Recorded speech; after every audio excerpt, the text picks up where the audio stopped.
paling dikhawatirkan adalah pada anak bayi atau pada anak-anak, guys.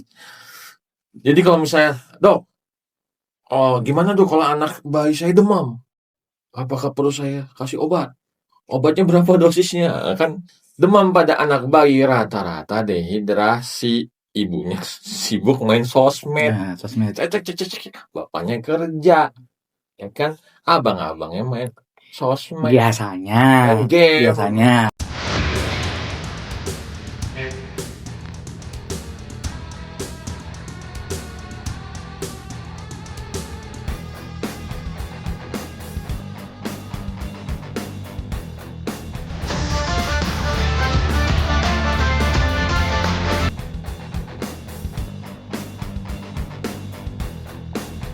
Assalamualaikum warahmatullahi wabarakatuh.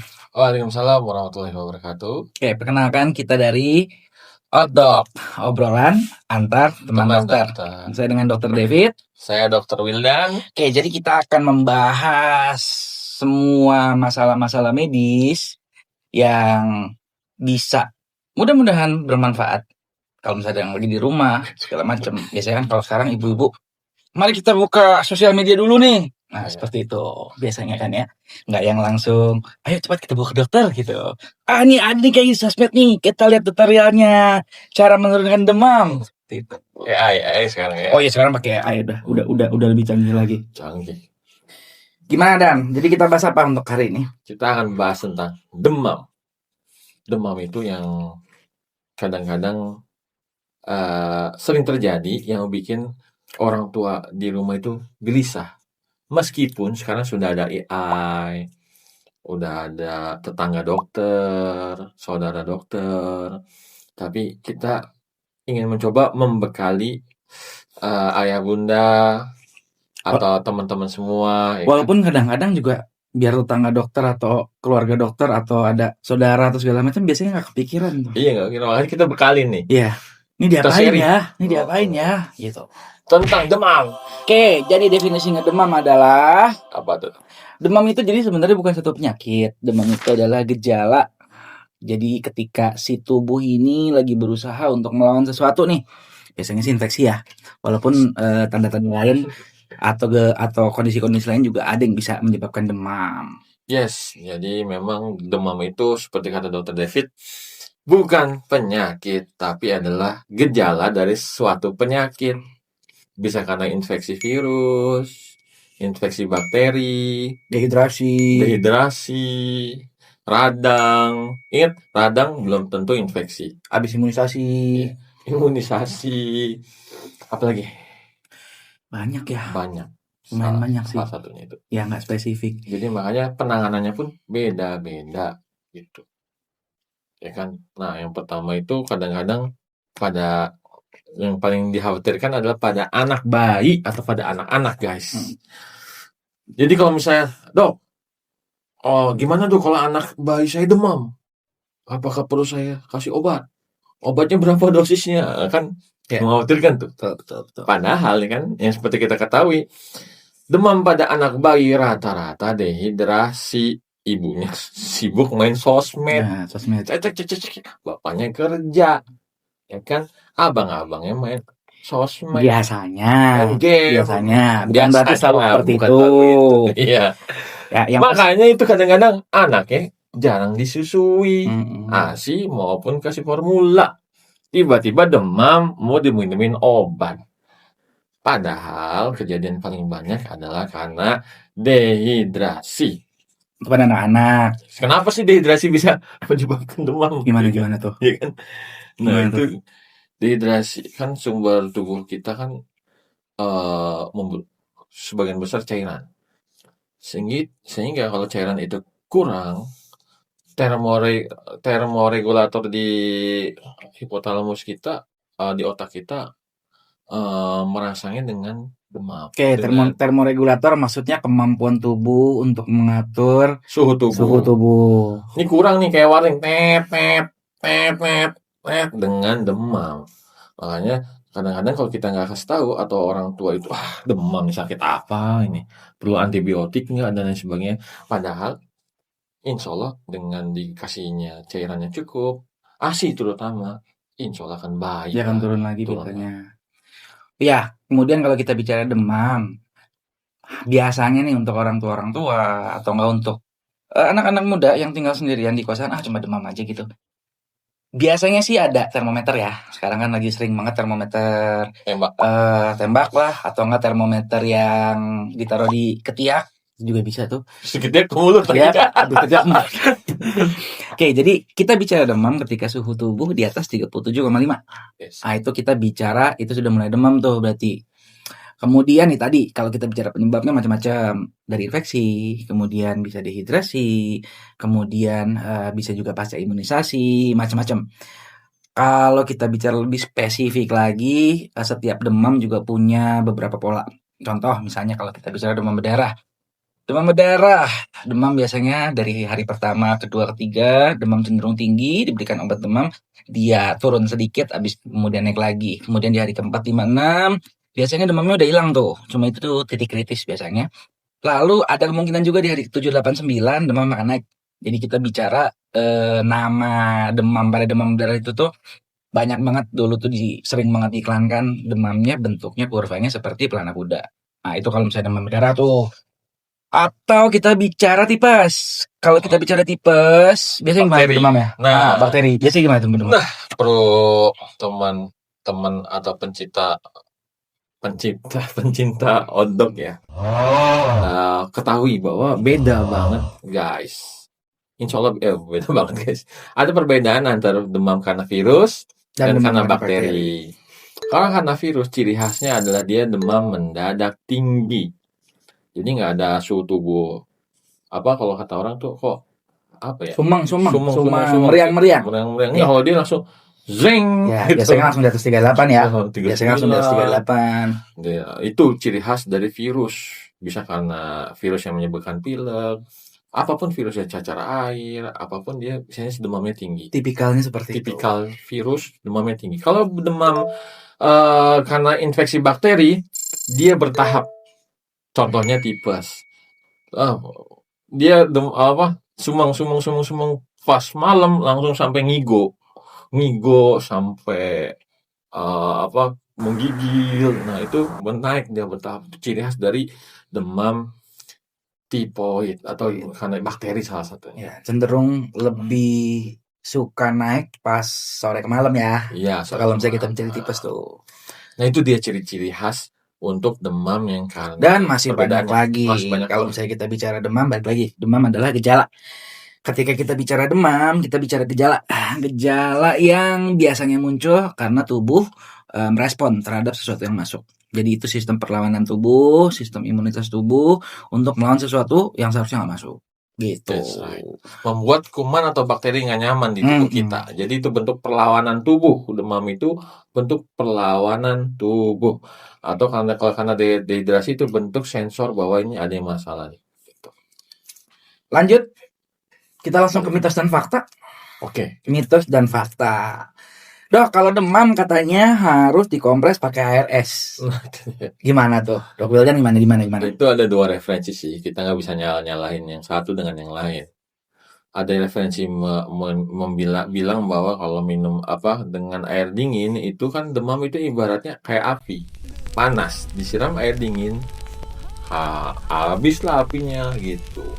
Vasokonstriksi atau pengecilan pembuluh darah. Penyempitan pembuluh darah. Nah, tapi kalau di referensi yang kita punya juga itu adalah mandi air hangat gitu atau minum air hangat karena dia melebarkan pembuluh darah kita sehingga tubuhnya ini rata tuh demamnya. Kan kadang-kadang kepala doang demamnya kan. Atau dikompres pakai air hangat. Sehingga dia menyebabkan meratanya aliran vasokonstriksi itu vasodilatasi yang melebarnya pembuluh darah di seluruh tubuh, jadi menyebarkan demam itu secara merata, nanti dia cepat hilangnya. Itu nggak kita bisa salahkan, cuman terserah mau pakai yang mana nih. Berarti jawabannya ya dan tidak ya. Iya dan tidak. Mitosnya bisa benar, bisa sesuai dengan referensi masing-masing kan. Kalau di kedokteran referensi lu apa ya kan? Gua ini oke. Lu pakai sesuai dengan kamu itu ya. Lanjut dong. Berikutnya, kalau kita demam, kayaknya lebih baik nggak usah mandi deh. Nah itu dia. Sebenarnya itu harusnya mandi, guys. Biasanya sih orang malas ya kalau Malas sama emang. mandi kan ya. Ciri khas demam itu malas makan. Ya kan demam udah kita itu beda lagi nanti ya. Demam itu udah males itu. Kalau demam nggak diatasi segera teman-teman, itu menyebabkan lemes, males, everything itu males. Ya mungkin karena itu jadi malas mandi juga ya. Males mandi juga. Tapi sebaiknya makanya ini nanti kita kasih tahu caranya biar demam itu nggak menyebabkan kita malas. Dan beberapa literatur pun juga ada yang tadi lu udah bilang ya. Kalau misalnya mandi air hangat sebetulnya bisa membantu untuk menurunkan demam ya. Menurunkan demam. Jadi sebaiknya mandi. Tapi mandi jangan lama-lama juga kan. Mandi secukupnya dan menghilangkan bakteri, membuat segar dan bisa menurunkan demam. Yang terakhir, Dok, kalau lagi demam, biasanya udah pasti nih tanda-tanda DBD nih atau enggak COVID. Gimana tuh? Oh, nggak selalu ya. Karena seperti yang tadi kita bahas dan kita bilang, kalau misalnya kita bicara demam itu adalah gejala ya. Jadi bukan sebagai satu tanda pasti seperti itu. Dari penyakit tertentu. Jadi gitu. Demam itu semua penyakit bisa menyebabkan demam. Makanya orang tua harus mawas diri ya. Peka, demam nih, kenapa nih? Gitu. Tapi jangan juga sampai takutnya berlebih. Makanya kita pengen kasih tahu nanti itu kayak di tips-tips. Nah, sekarang nih kita lanjut nih. Mitos dan faktanya udah selesai. Kapan sih ke dokter? Kapan ke dokter? Apabila dia sudah kejang, ya kan? Ada kejang, apalagi riwayat kejang demam. Karena orang tua kan nggak tahu cara mengatasi demam. Biasanya nanti kalau ke dokter udah dikasih tahu tuh ada obatnya khusus untuk anti kejang. Karena kalau udah kejang demam ya, biasanya ada keturunan, ada riwayat keturunan di orang tuanya, papahnya atau mamanya itu ada riwayat kejang. Dan temperatur yang amat sangat tinggi juga dia bisa memicu kejang ya. Di atas 38,5. Di atas 38,5 biasanya. Atau biasanya yang lebih ekstrim lagi 40 tuh udah kemungkinan kejangnya semakin tinggi, suhunya semakin besar kemungkinan kejangnya. Kemudian bila demam lebih dari 2 hari atau 48 jam, sebenarnya kalau misalnya kita lihat dalam waktu 1 hari kita bisa mulai curiga nih, ini kenapa demamnya. Setelah itu sudah lewat 24 jam, udah ada tempatnya tuh untuk dicek lab seperti itu untuk tahu kira-kira kenapa sih nih sebenarnya demam. Kemudian apalagi nih, lemas, nggak mau makan. Nah itu juga tuh. Iya itu dia. Itu tapi makanya kalau kita demam untuk orang tua sebaiknya diatasin demamnya dulu yang pertama. Biar demamnya nggak berlebihan. Tapi kadang-kadang itu ya, kadang-kadang nih di orang tua itu baru kasih obat, demam lagi dok, gitu. Demam lagi ya, harus apa nih gitu. Kasih obat lagi. Ingat kasih obat demam itu. Oh ini kita udah tips-tips. Bisa. Kasih obat demam itu teman-teman itu wajib ada aturannya. Ada batas tertentu dan ada batas maksimal. Untuk obat paracetamol sebaiknya diminum itu bisa per 4 jam. 4-6 jam. 4-6 jam, tapi kalau misalnya dia baru minum obat 2 jam, tiba-tiba demamnya mulai tinggi, kita bisa minumkan 4 jam berikutnya. Jadi 4 jam setelah minum obat pertama ya, diminumin aja. Maksimal dosisnya 5 kali dalam sehari. Tapi ada rumus berat badannya tuh. 10 kali kilogram per berat badan. 10 mg per 10 mg per kilogram per badan. Tapi teman-teman kan belum bisa ngitungnya ya. Maksudnya kita kasih patokan yang simpelnya aja. 4 jam sekali paling cepat. Maksimal dalam sehari 5 kali. Jadi nggak usah takut dong. Baru diminumin demam lagi nih.